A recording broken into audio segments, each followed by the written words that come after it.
Bonjour, vous écoutez la brasserie du mardi du matin.ch. Cette semaine, on revient sur le derby lémanique Servette-Lausanne avec Valentin Schnork et Florian Vanet.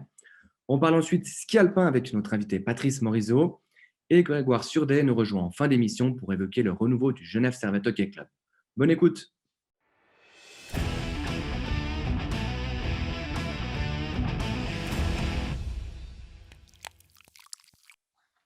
On va parler football avec deux collègues, Valentin Schnork et Florian Vanet. On va tenter de faire cette discussion à trois sur le foot suisse et on va revenir bien sûr sur le derby lémanique. Déjà, première question, Valentin, quels sont les enseignements de ce derby lémanique Servette-Lausanne? 3-0 pour Servette.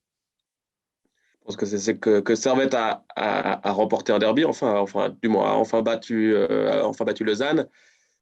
L'enseignement, je pense qu'il est surtout comptable. C'est que Servette s'éloigne un petit peu de la zone rouge. Servette prend de l'avance sur un concurrent direct. Servette enchaîne une deuxième victoire consécutive et en plus fait un clean sheet, prend pas de but. Ce qu'elle n'est pas arrivée depuis bien plus de 6 mois en tout cas. Donc forcément, pour Servette, c'est très important, c'est un succès qui est capital. Après, en termes de jeu, en termes de ce que les équipes ont produit, s'il faut forcément mettre un petit peu dans la balance le fait que Puertas a été expulsé dès la 45e et que la deuxième mi-temps est pas du tout à l'image de ce qu'était la première période, à mon avis. Ouais, justement, Florian, l'expulsion de Puertas, elle est pardonnable dans un derby comme ça où Lausanne a vraiment besoin de points. C'est la jeunesse, c'est une erreur de jeunesse. Non, mais il a quand même 23 ans, Cameron Puertas. Donc, les erreurs de jeunesse, oui, bien sûr, il découvre encore ce niveau, on est d'accord, mais il ne peut pas faire ça, surtout que erreur de jeunesse, oui, mais c'est deux fois, il va chercher son adversaire à un stade où il n'a pas allé le chercher, deux fois, il fait une faute inutile. Et ce qui est assez drôle, c'est qu'il y a un précédent, 2 heures avant ce match, il y a Zurich Humbels et Marc Lezano, qui est plus ou moins, on peut prendre ça avec des pincettes, mais l'équivalent de Puertas à Zurich qui prend un premier avertissement autour de la 30e. Et on sent qu'il est tendu. Pied en l'air, il prend un premier avertissement. 2 minutes plus tard, il fait la même faute. L'arbitre ne lui met pas d'avertissement. Je ne suis pas en train de dire qu'il y avait un bon arbitre à Zurich et un mauvais arbitre à Latvia. C'est absolument pas ça. Et le choix que fait son coach, c'est de le sortir. Il le sort à la 40e, ce qu'on voit rarement. Mais je pense qu'il a senti que son joueur était tendu, pas dans le truc, etc. Costa, c'était un peu ça. Il prend un premier jaune, il est tendu. Borenovic ne le change pas, ce qui est absolument pas. Enfin, on peut pas lui reprocher de ne pas l'avoir sorti. Mais voilà, 10 minutes plus tard, Puertas prend son deuxième jaune et ça influence clairement le reste de la partie, c'est clair et net. Comment on explique que malgré qu'il n'y ait pas justement eu de choc psychologique, puisqu'il n'y a pas eu de changement de coach ni dans un club ni dans l'autre qui ont connu le passage à vide, surtout Servette là dernièrement, comment on explique ce déclic, tout d'un coup Servette va mieux? Le déclic, il est surtout au niveau des points. Tu gagnes ce match la semaine passée contre Getse et qui change un petit peu la donne et qui permet de revoir un petit peu le jour. Donc, le déclic, il est à ce niveau-là. En termes de jeu, on voit pas des trucs qui sont complètement différents. Euh, je pense qu'il y a quelques éléments qui rentrent en ligne de compte, notamment du côté de Servette. C'est qu'il y a un Castriotti qui est dans une bourre incroyable, qui est en pleine confiance. Cognier est revenu, mais on ne sent pas encore forcément l'impact. C'est que peut-être que Gaguerre a fait enfin des choix qui sont assez forts, en sortant Rouillé, en sortant Sautier. Ils sont juste le capitaine et le vice-capitaine du club, hein. Donc, il les sort, des cadres. Il met Vouillot, il met Diallo. Pas tous, ils ne sont pas les deux extraordinaires, mais au moins, ça crée quelque chose. Au niveau des têtes, il y a forcément une implication. Peut-être qu'il y a une forme de responsabilisation qui est donnée au cadre aussi.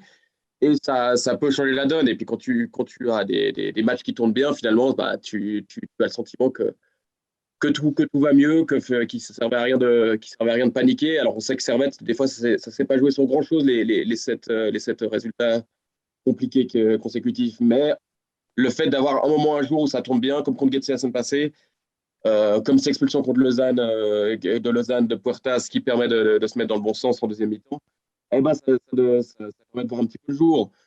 Lausanne, le constat est un peu différent parce que Lausanne a gagné des matchs, Lausanne a perdu. C'est plus une question d'irrégularité parce que les prestations, elles sont plus ou moins toujours d'un niveau qui est semblable. Ça va bien parfois, des fois ça tourne un petit peu moins bien. Je pense qu'il y a un mois, il y avait le match AIB qui était très bon dans le jeu, mais au final, que tu perds, ou que tu perds 3-2, tu gagnes contre Saint-Gall la semaine passée, alors que tu fais pas ce que tu fais contre Servette dimanche. Je pense qu'il y a entre Servette et Lausanne, il y a surtout une différence de niveau de certains joueurs. C'est que à Servette, tu peux quand même avoir un Stevanovic qui est très bon par moment, qui est au-dessus des autres. Imeri, c'est un talent fou, et puis on peut adorer Puertas, mais constater que Imeri a un impact différent sur une équipe. Voilà, il y a des joueurs qui sont, je pense, meilleurs quand même globalement à Servette, mais Lausanne, tout n'est pas forcément à jeter non plus. À Lausanne, le maître mot, c'est la patience. Là encore, j'ai vu une interview de Cissé, du directeur sportif, qui dit que c'est impossible que le LS descende, vu la qualité du jeu qu'a aussi rappelé Valentin. C'est juste ça, il faut juste de la patience. Et puis, chaque semaine, on peut dire la même chose. Ça va bien finir par tourner. Ouais, bah, il y a deux écoles, mais cette défaite 3-0 est un peu embêtante parce que, bah, comme Valentin l'a dit, c'est un peu toujours honneur au vainqueur. Et là, on fait des grandes théories sur Servette, qui va mieux, etc. Puis Lausanne qui a pris 3-0, alors que le match se décide quand même en grande partie autour d'une expulsion. Maintenant, ouais, franchement, moi j'ai vu pas mal de continuité dans les performances du LS. Alors oui, il y a ce très bon match contre IB, puis tout n'a pas été forcément aussi bien depuis. Mais je trouve qu'il y a quand même une sorte de. Lausanne va linéairement vers le haut, hein. Ça ne va pas forcément très vite, mais ça progresse. Quand on repense aux 3, 4, 5 premiers matchs de début de saison, c'était affreux. On se disait, mais qu'est-ce que fait cette équipe en Super League? Ça ne va jamais fonctionner. Et aujourd'hui, on voit qu'il y a quand même quelque chose. On voit un Lausanne Sport qui est en mesure de ramener des points chaque week-end. Alors, dans ce sens-là, je comprends le discours de la patience. Maintenant, il ne faut pas non plus se moquer du monde, dire que tout va bien, dire que cette expulsion, c'est un scandale et que Servette aurait dû prendre des cartons jaunes en première mi-temps, passer un derby quand même. Pour moi, ça ne justifie pas tout, quoi. Attention. Et je pense qu'ils vont enchaîner des performances, mais ils vont toujours devoir courir après les points. Parce qu'il y a des joueurs qui commencent vraiment à s'imposer. Ce que fait Thomas depuis 2 ou 3 semaines, Thomas, ça commence à devenir du très très bon niveau. Ce que fait Amdouni, c'est quand même le joueur offensif qui est le plus important. C'est celui sur lequel on peut s'appuyer quand on veut sortir des ballons. Il a quand même un sens du but qui est assez aiguisé. Je pense que Koné va apporter quelque chose aussi en défense centrale. Il y a quand même des joueurs qui commencent tranquillement à prendre de l'ampleur. Et le problème, c'est qu'elle ne se soit pas arrivée assez tôt. Thomas, il n'a pas fait un très bon début de saison. Amdouni, il était souvent sur le banc au début de saison. Bon, Mahou est globalement assez régulier avec des trous dans chaque match, mais c'est quand même un joueur sur lequel ils peuvent compter. Que je pense qu'il va tranquillement aussi prendre un petit peu plus de consistance, mais ce n'est pas encore un véritable joueur de Super League. Il sera peut-être dans un mois. Ce qui fait peur avec le projet du LS, c'est que tu recommences toujours à zéro, et puis que l'année prochaine, peut-être qu'ils vont se maintenir, et puis l'année prochaine, ce sera la même façon. Ils auront 4, 5, 6, 7, 8 nouveaux joueurs qu'il faudra intégrer, et il faudra rattraper le train à chaque fois. Je ne sais pas comment ça va se terminer là, mais j'ai peur qu'ils payent quand même le début de saison. J'aimerais vous entendre sur le conseil à moi. Florian, tu voulais rajouter quelque chose? Lausanne a fait une feuille blanche cette saison avec quasiment que des incertitudes, à part peut-être Moridio et Kuruzovic, Puertas éventuellement. Et aujourd'hui, l'effectif se dessine un peu avec un Eluzic qui va bien sur la gauche, avec deux défenseurs centraux dont on voit les capacités, les qualités, avec un Zeki Amdouni qui prouve qu'il a le niveau de la Super League. Et du coup, Lausanne commence à ressembler à quelque chose, mais Valentin ne pouvait pas mieux le dire avec 10 matchs de retard. Ça marche. J'aimerais bien vous entendre sur le conseil de l'ASF qui a entériné ce week-end la réforme de la première ligue dès la saison prochaine. Alors, juste pour résumer vraiment, disons pour les nuls ou pour le grand public, pour que tout le monde comprenne bien, qu'est-ce que concrètement on va avoir la saison prochaine? Vraiment, Alors, au lieu d'avoir 16 équipes pour une seule ligue, dont 4 équipes de moins de 21, on aura 18 équipes, dont 6 équipes de moins de 21. Ce qui veut dire qu'il y aura 2 équipes de moins de 21 supplémentaires qui vont pouvoir monter sur la base de wildcards qui vont être accordés sur la base de critères d'efficacité qui ont été établis par la SF. En gros, les équipes de moins de 21 qui ont bien performé sur les dernières saisons, qui ont sorti beaucoup de jeunes joueurs, qui ont permis de prouver que leur formation était au haut niveau, vont avoir la possibilité, 2 équipes vont avoir la possibilité d'aller directement en Promotion League, de manière administrative en fait. En première ligue, on va étendre aussi le nombre d'équipes. Au lieu de passer de 3 fois 14 équipes, on va passer à 3 fois 16 équipes. Et on va rajouter aussi 2 équipes de moins de 21 qui évoluent actuellement en deuxième ligue inter. En l'occurrence, ce sera Servette et Xamax qui seront les élus. Ce que ça va permettre, c'est qu'on est sûr qu'une équipe de moins de 21 qui a pour ambition de fournir des joueurs à la Super League, voire à la Challenge League, va pouvoir se confronter à des équipes de plutôt bon niveau qui sont dans un contexte déjà plus semi-professionnel en première ligue que ce qu'ils étaient en deuxième ligue inter. Et donc, c'est notamment, je pense que le principal bénéficiaire de tout ça, c'est Servette. Il va enfin pouvoir se confronter, mettre son équipe de moins de 21 en première ligue et donc confronter ces jeunes à un niveau qui soit un peu plus formateur. Et ça va permettre sans doute ça va permettre de réduire l'écart entre la première équipe et l'équipe de moins de 21. Et ça, c'est capital pour la formation et pour la continuité de la formation qui est bien faite, en tout cas jusqu'au moins 18. Ouais. Donc, c'est une bonne nouvelle, Florian, pour le foot suisse, si j'ai bien compris, aussi pour la formation. Hein. Ouais, quoi qu'il soit en continuité, c'est clairement une très bonne nouvelle. C'est clairement qu'on le fasse enfin, parce que c'est des équipes de M21 qui les jettent en 2 inter avec une seule possibilité de promotion pour 14 équipes. C'est un peu limite et c'est un peu compliqué de faire progresser tes jeunes comme ça. Il y a quand même une question que je me pose avec cette réforme, notamment de la deuxième ligue inter, où on va passer de 6 groupes à 4 groupes. Il faut savoir que la deuxième ligue inter est quand même une ligue plutôt amateur avec quelques défrayements. Je suis pas sûr que ça fasse le jeu de tous ces clubs, de ces Échichans, de ces Genoliers, de ces Concordia, de devoir peut-être se taper des trajets un peu plus grands et ouais, plus de matchs aussi sur une saison. Ça, je me pose un peu la question. Je trouve ça un peu. Ouais, je sais pas si c'était si nécessaire que ça, mais pour le reste, oui, c'est super positif. Est-ce que tu veux donner ton avis sur le Ballon d'Or? Moi? Ouais, vas-y, donne-nous ton avis sur le Ballon d'Or. Mérité? Non, Oui. mais j'ai été un peu déçu en arrivant au bureau ce matin quand on m'a demandé de faire une revue de presse du Ballon d'Or et de ses résultats, parce que c'est vraiment pas quelque chose qui me passionne, qui m'intéresse. Maintenant, j'ai pu me rendre compte que c'est toujours, on a beau décrier la cérémonie, dire que ça intéresse plus personne, etc. Je crois que tous les médias en ont parlé, quasiment tous les médias en ont envoyé un édito, un commentaire, quelque chose. Donc, ouais, c'est pas demain la veille que les gens vont se tourner vers autre chose. Je pense que c'est quelque chose qui plaît. Et tant mieux, franchement, tant mieux pour les gens qui apprécient ça. Moi, c'est absolument pas mon monde. Et, donc, le débat Lewandowski, Messi ne m'intéresse pas. Mais voilà, c'est tout ce que j'avais à dire là-dessus. C'est pas grand-chose. Bon, on va donner un Ballon d'Or à la Super League. Vous voteriez pour quel joueur si on devait attribuer un Ballon d'Or en Suisse? Donc, juste à Sur la l'année, Super League. Hein. il n'y a personne d'autre que Cabral Ouais. qui peut jouer, quoi. Enfin, Cabral est extraordinaire. Il est encore extraordinaire. Il n'y a même pas à dire. Et toi, t'en penses quoi du Ballon d'Or? Franchement, est-ce que ça a encore du sens avec ces critères, ouais, cette récompense individuelle, ce show? Ça te parle? Oui, du sens, pourquoi pas. Enfin, on vit dans un monde où on récompense quand même beaucoup de choses, que ce soit d'un point de vue collectif, que ce soit d'un point de vue individuel. Moi, disons que la conception que j'ai du Ballon d'Or, c'est elle reste une récompense individuelle, mais elle doit raconter ce qu'a été l'année d'un point de vue collectif. Et c'est là où j'ai un problème dans le fait de donner très souvent le Ballon d'Or à Messi ou Ronaldo, d'ailleurs, même si Ronaldo, à mon avis, représentait mieux quand il a gagné, c'est que ça représentait mieux l'année écoulée. Mais pour moi, un Ballon d'Or, en fait, doit représenter. Le joueur qui remporte le Ballon d'Or doit représenter ce qui s'est passé d'un point de vue collectif pendant l'année. Et donc, les grands tournois, les grandes compétitions, qui c'est qui les a remportés, qu'est-ce que ça raconte sur l'histoire du football pendant une année. Moi, sur cette base-là, je l'aurais donné à Jorginho, parce que Jorginho, c'est le cerveau de Chelsea, c'est le cerveau de l'Inter, pardon, de l'Italie. Et donc, c'est lui qui actionne beaucoup de choses dans les deux équipes qui ont remporté les deux tournois les plus importants de la saison. Messi a remporté la Copa América, et ça, il faut le souligner. Et pour moi, c'est quelque chose de qualité, quelque chose d'important.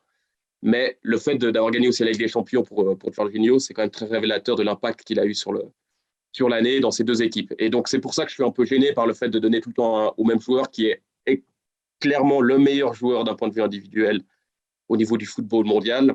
Mais ça ne raconte pas vraiment ce qu'a été l'année du football 2021 en le donnant à Messi pour moi. Très bien. Bah, merci à vous deux. Et puis à une prochaine dans la brasserie.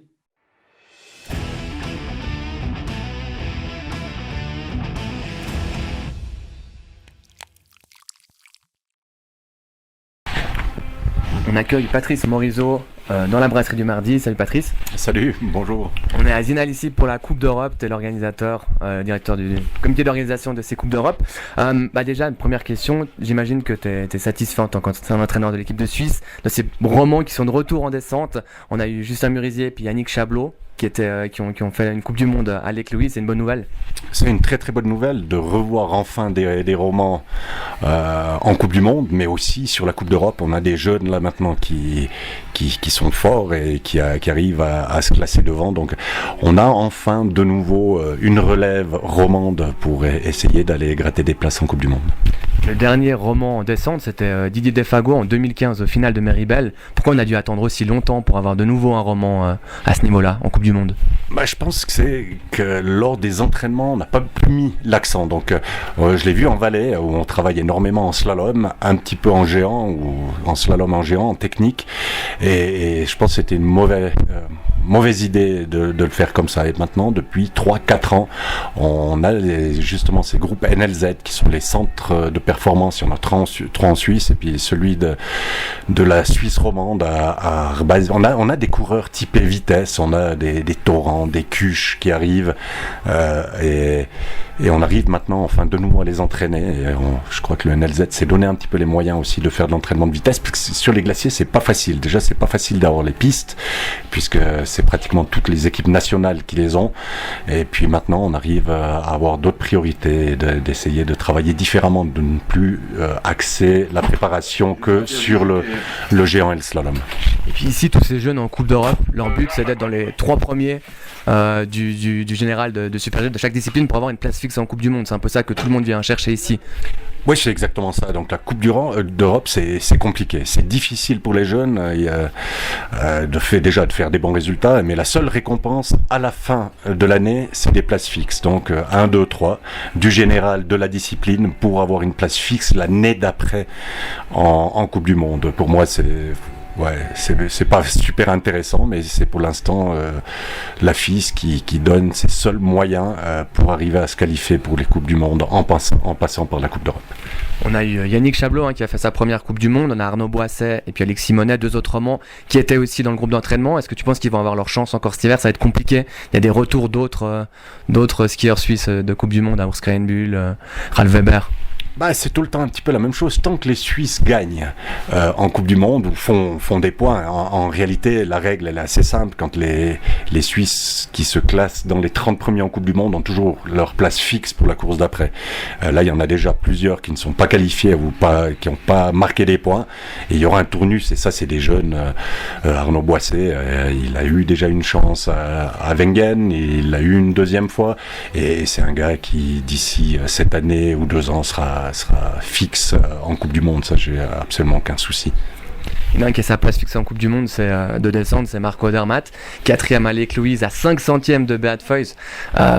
C'est assez incroyable. T'as été bluffé, toi, impressionné ou pas forcément ? Non, j'ai été vraiment impressionné parce que franchement, avant la course, j'ai dit s'il fait un top 10, top 15, c'est déjà un bon résultat. C'est vrai, un technicien, et il doit quand même quelques bons kilos au grand glisseur, et Lake-Louise, c'est une piste facile, mais Marco Odermatt a un tel toucher de neige qu'il est capable maintenant d'aller vite dans toutes les disciplines, à part le slalom, et de marquer des gros points. Et là, je crois que cette 4e place pour lui a marqué les esprits, et pour moi, s'il ne se blesse pas, ça fait de lui maintenant, je pense, le grand favori pour le général de la Coupe du Monde 2021-2022.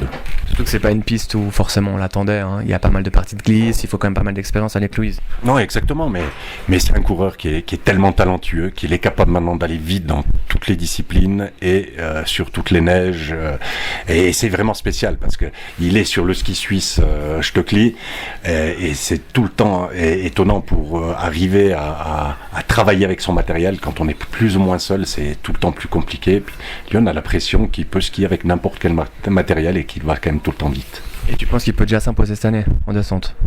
Certains sur les descentes qui sont un peu plus compliquées, il sera là. Après, les descendeurs, il faut un petit peu d'expérience, et puis il y a surtout de très très bons descendeurs qui ont 35 ans et plus et qui ont déjà dévalé Wengen, Kitzbühel, Bormio pratiquement une centaine de fois.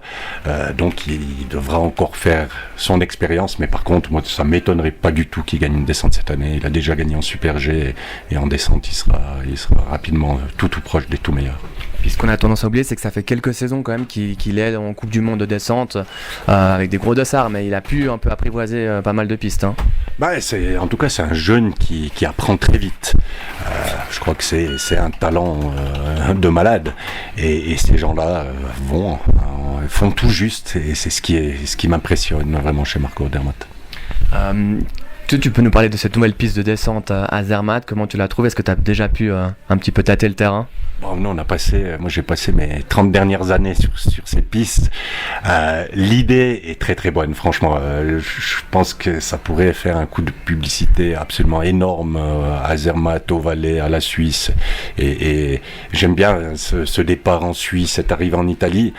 Après, je pense qu'il faudra énormément de chance pour arriver à ce qu'elle se déroule à la période en début novembre, mi-novembre, comme ça, parce qu'à un départ à presque 4000 mètres d'altitude, c'est 3800 et quelques mètres d'altitude, c'est difficile avec la météo, avec le vent, avec le froid, avec la neige qui tombe, sans eau pour préparer la piste. Donc ça va être un challenge absolument incroyable pour les organisateurs et puis surtout, je pense, pour le chef de piste. Pourquoi pas la faire à un autre moment? Parce qu'il n'y a pas de place, déjà, il n'y a pas de place dans les hôtels à Zermatt. C'est quand même une station qui est huppée et c'est difficile à faire venir plus ou moins 1000 personnes pour organiser une Coupe du Monde. La date là, je pense qu'elle est bien, mais après le challenge pour arriver à avoir une piste qui tienne la route sera grandissime. Puis une Coupe du Monde à Zinal, c'est envisageable? Non, on en a toujours rêvé, mais je pense que vous savez pas qu'on a déjà organisé les Coupes du Monde d'Azinal. Hein. On a eu deux descentes dames il y a bien longtemps. C'était quand? Là, il faudrait que je sorte mes notes, mais c'était 1987, plus ou moins, quelque chose comme ça. Une Coupe du Monde d'Azinal, non, parce qu'il faut déjà une arrivée au village, donc l'infrastructure est pas du tout adaptée.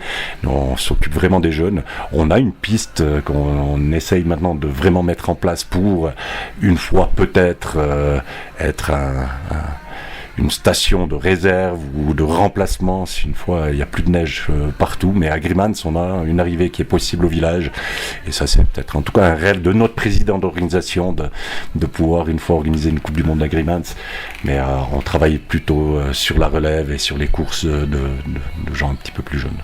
Si on se projette sur les Jeux Olympiques qui arrivent déjà bientôt en Chine, comment sera la neige? C'est un peu la grosse inconnue pour tout le monde, il n'y a pas eu d'épreuve test?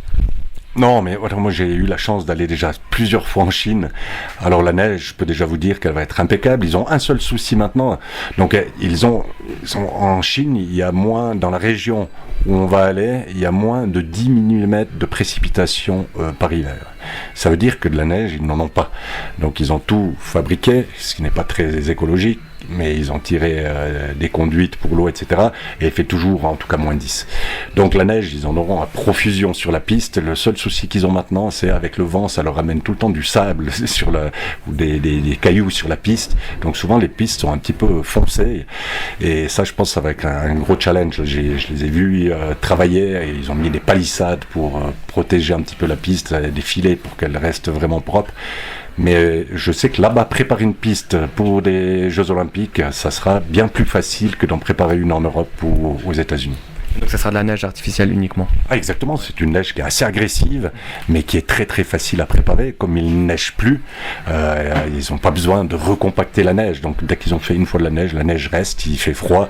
Et pour ça, je pense que le challenge de l'organisateur est assez facile à relever. C'est un petit peu les mêmes conditions qu'on peut retrouver en Corée du Sud, où souvent il y a peu de neige, mais la neige artificielle tient beaucoup mieux que la neige naturelle. Ça s'appelait aux Suisses?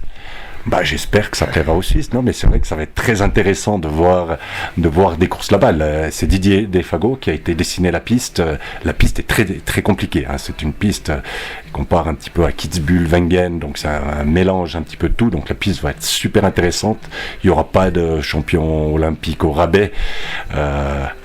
Mais les Suisses, on sait qu'ils sont en forme maintenant depuis 2-3 ans. Ils ont retrouvé vraiment le devant de la scène. Je pense que les Suisses joueront les médailles.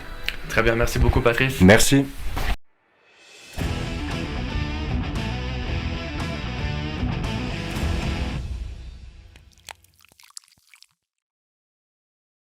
Bonjour Grégoire Surdé, Bonjour Sylvain, comment ça va?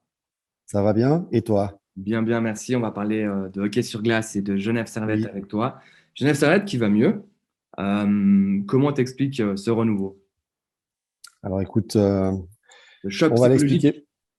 Ouais, alors dans un premier temps, j'ai pensé que le choc psychologique fonctionnerait pas, mais on va bien admettre qu'il s'est quand même passé quelque chose avec le changement.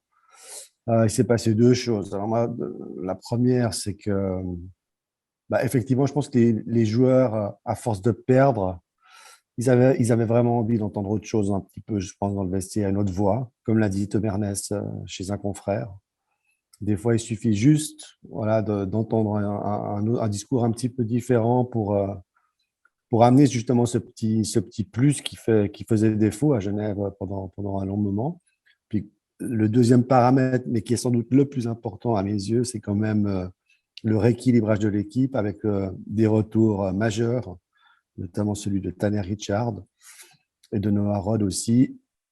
Et enfin, on va dire que le poste de gardien a été géré un tout petit peu différemment depuis que l'entraîneur a été changé, c'est-à-dire qu'au moment de la blessure de Gauthier Desclous, les coachs et le directeur sportif sont allés chercher un Sandro Turkirchen, c'est pas facile à dire, à Cloton pour suppléer justement Desclous, et on s'était rendu compte que Charlin, le jeune Stéphane Charlin, était encore un tout petit peu tendre dans ce contexte difficile, surtout, j'entends. Il a du talent, mais c'est vrai que dans un contexte très, très compliqué pour un gardien, quand une équipe perd, pour un jeune, c'est compliqué.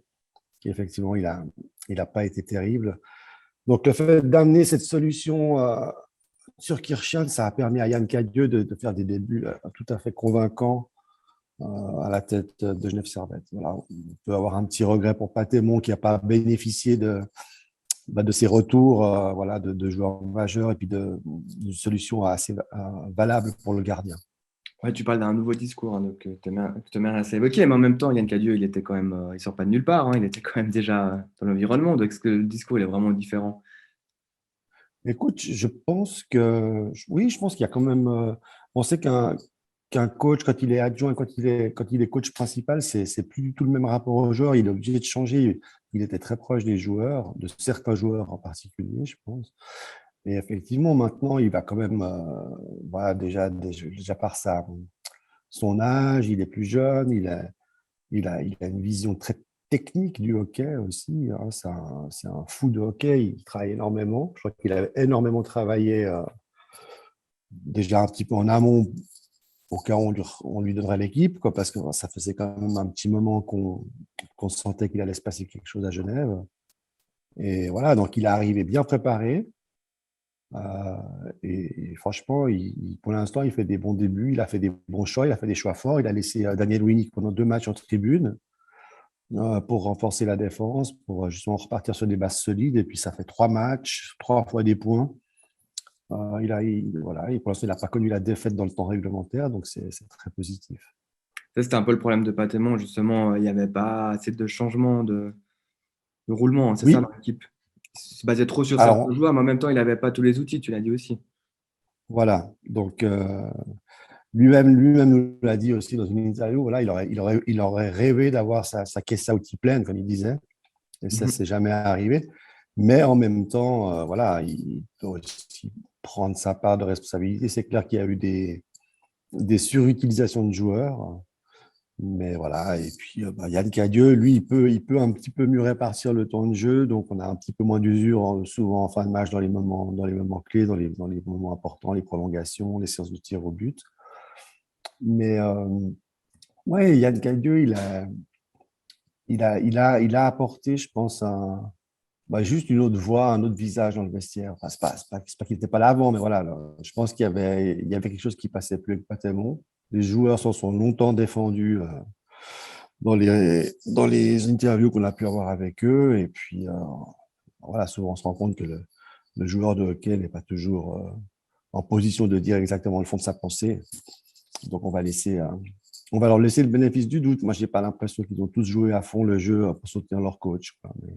Tu penses que Mais c'est- certains ont un peu triché, notamment certains peut-être leaders ou Bah, on écoute, garde moi, un peu sur patin? j'aime pas parler de tricherie. Je dirais que c'est souvent le contexte qui fait que le sportif, l'individu est amené à donner un petit peu moins. C'est un peu comme, je sais pas dire, c'est un peu comme nous au boulot, quoi. Mais je veux dire, quand tu aimes ton chef, t'en donnes plus, quoi. Et puis, c'est des êtres humains. Donc après, je pense pas que on peut parler de tricherie consciente, mais c'est juste voilà, le concept, le contexte, pardon, qui fait que voilà, tu vois, même un joueur comme Noah Roth, qui est le capitaine, qui est quand même quelqu'un de très fidèle, de très droit, on va dire, de ce que je le connais. Voilà, il a reconnu qu'à un moment donné, il était obligé de changer quelque chose parce que tu peux pas passer non plus toute une saison à perdre des matchs en te disant que ça ira mieux la prochaine fois. Et voilà, donc c'est évidemment le coach qui a payé. Moi, je pense qu'on peut le regretter. Enfin, on peut surtout se poser la question de savoir pourquoi il est devenu si mauvais en 6 mois après avoir fait une finale. Mais je pense que ce n'est pas tellement la question de ses capacités qui est en cause, c'est plutôt le contexte global. On sait qu'il y avait des problèmes relationnels au sein du staff, notamment entre lui et Yann Cadieux, des choses qui n'ont pas été réglées par la direction sportive et par la direction tout court. Voilà, donc on voit que les responsabilités, elles sont partagées. On voit qu'il y a une situation qui aurait sans doute jamais dû dégénérer et on n'aurait jamais dû en arriver jusque-là. Maintenant, c'est fait. Il va falloir passer à autre chose. Et puis, j'ai appelé Chris Maxorley hier pour le match de ce soir à Lugano, et puis il a toujours un avis assez aiguisé sur la question. Pour lui, ça ne fait aucun doute que cette équipe de Genève au complète, elle est à classer dans le top 4, quoi. C'est vrai que c'est une belle équipe sur le papier, puis elle commence justement à ressembler à l'équipe qui avait été couchée sur le papier cet été par Patemon et Marc Gauchi. Donc, pour Yann Cadieux, c'est tout bénéfice pour une première expérience. C'est génial pour lui. Et puis, voilà. Puis, pour les fans de Patemon, ils auront le regret de pas avoir pu estimer ce qui se serait passé avec lui à l'avant. Mais je pense qu'il fallait, sans doute, l'avenir nous dira si la réponse, enfin, s'il fallait effectivement changer de coach. Pour l'instant, ça semble être le cas. Mais c'est toujours quand même à long terme qu'il faudra juger. Mais tu parlais de responsabilité diffuse tout en haut à la tête du club. Oui, Est-ce que ça explique que le changement n'a pas eu lieu plus tôt et est-ce qu'il n'aurait pas fallu justement activer ce plan Cadieux un peu plus tôt dans la saison avant d'attendre que voilà, ça s'enlisait un petit peu là. alors La c'est pas tellement situation. Moi, je pensais pas spécialement au plan Cailleux quand je te disais ça. Je pensais plutôt au fait que il y avait quand même, depuis la fin de saison passée, des dissensions qui sont apparues. Les joueurs ont beau dire qu'ils ne les ont pas sentis. Dans les médias, on sait que c'est vrai. C'est impossible de ne pas sentir qu'il y avait quelque chose qui ne jouait pas. Mais voilà, c'est plutôt cette situation initiale qui n'a pas été résolue, qui a débouché sur le licenciement de Patemon. Après, non, je pense on ne peut pas tout leur enlever aux dirigeants. Ils ont essayé d'être le plus patient possible. Et c'est vrai qu'avec le recul, ben voilà, on se rend compte que quand on est un dirigeant inexpérimenté, un directeur sportif inexpérimenté, ben sans doute qu'on apprend aussi de ses erreurs. Et j'espère qu'à la prochaine crise, ils n'attendront pas que les gens règlent ça entre eux comme des adultes, comme m'avait dit Marc Gauchi à propos du conflit entre les coachs, et puis qu'il interviendra, parce que c'est aussi son rôle d'intervenir et puis de régler justement les choses le plus tôt possible. On sait que dans un vestiaire, quand tout va bien, les problèmes s'estompent d'eux-mêmes, mais en revanche, il suffit d'un petit grain de sable pour que la petite rancœur se transforme vite en gros conflit, en grosse colère, voilà. Donc, moi, c'est un petit peu ça qui s'est passé à Genève. Et puis en fait, honnêtement, on n'a pas vraiment vu venir, hein. Il faut être honnête. Pas grand monde l'a vu venir. Donc, voilà. Donc, une petite faillite collective, comme je l'ai déjà écrit. Mais tout est oublié maintenant. Le vestiaire, il est serein, tu nous confirmes. Puis ben, c'est la fête au Vernet, on a l'impression.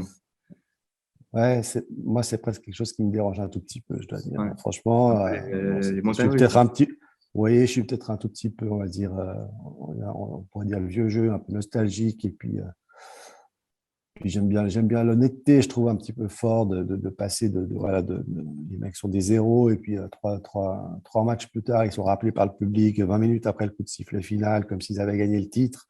Ils reviennent avec les tongs, ils font la hola et puis il y a 4 matchs, ils sortaient sous les sifflets contre Ajoie. Donc, c'est un tout petit peu, voilà. Le public a la mémoire courte. Peut-être tant mieux pour les joueurs qui s'en profitent, quoi. Et puis la mémoire des journalistes, elle s'estompe aussi. Donc, on redeviendra un peu plus gentil avec eux dans, dans quelques matchs.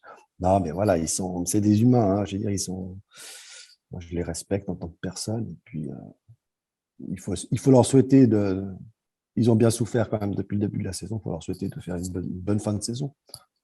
Très bien. Voilà. Merci Grégoire et à bientôt dans la boîte. Merci Sylvain. Ciao. Ciao, ciao.